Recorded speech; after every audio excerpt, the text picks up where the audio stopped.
La formation d'étoiles était très intense dans l'univers primitif.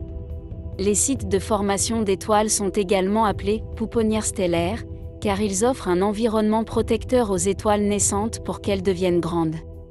Depuis sa mise en service, le télescope spatial James Webb nous fournit des images saisissantes et des données scientifiques sans précédent depuis son emplacement au point de Lagrange L2. Qu'a vu le télescope spatial James Webb lorsqu'il a été conçu pour observer ces pouponnières stellaires? Le télescope Webb vient-il de résoudre une question qui taraudait les astronomes depuis longtemps?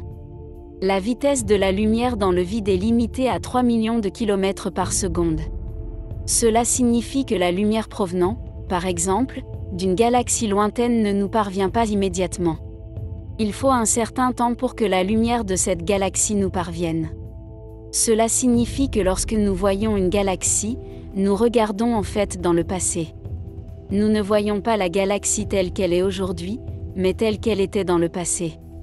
Ainsi, pour voir plus loin dans le temps et découvrir ce qui s'est passé au début de l'histoire de l'univers, il faut des télescopes capables de voir de plus en plus loin, comme le télescope spatial James Webb.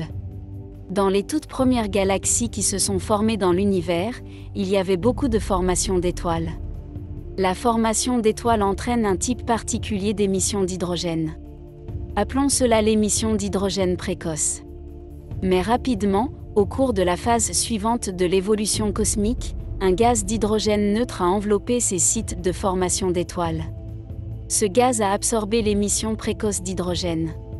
Par conséquent, on s'attendrait à ne plus voir aujourd'hui les premières émissions d'hydrogène. Mais les astronomes ont vu cette émission d'hydrogène dans l'univers primitif. Cette émission d'hydrogène, que les scientifiques n'auraient pas dû voir, est une énigme de longue date dans le domaine de l'astronomie. Il n'y avait pas d'explication solide à cette grande évasion de l'émission d'hydrogène des griffes du gaz qui l'entoure, jusqu'à présent. Hubble avait été en mesure de détecter de grandes galaxies dans l'univers primitif. Or, lorsque la sonde Webb a été conçue pour observer l'univers primitif, qu'a-t-elle vu? Les grandes galaxies n'étaient pas seules. Elles étaient entourées d'un grand nombre de galaxies plus petites et moins lumineuses, que Hubble n'avait pas pu voir, mais que Webb, plus puissant, a pu voir. De plus, ces petites galaxies fusionnent les unes avec les autres. Après cette observation, l'équipe s'est attelée à la création de modèles informatiques afin de déterminer les processus physiques susceptibles d'expliquer ce qu'elle voyait.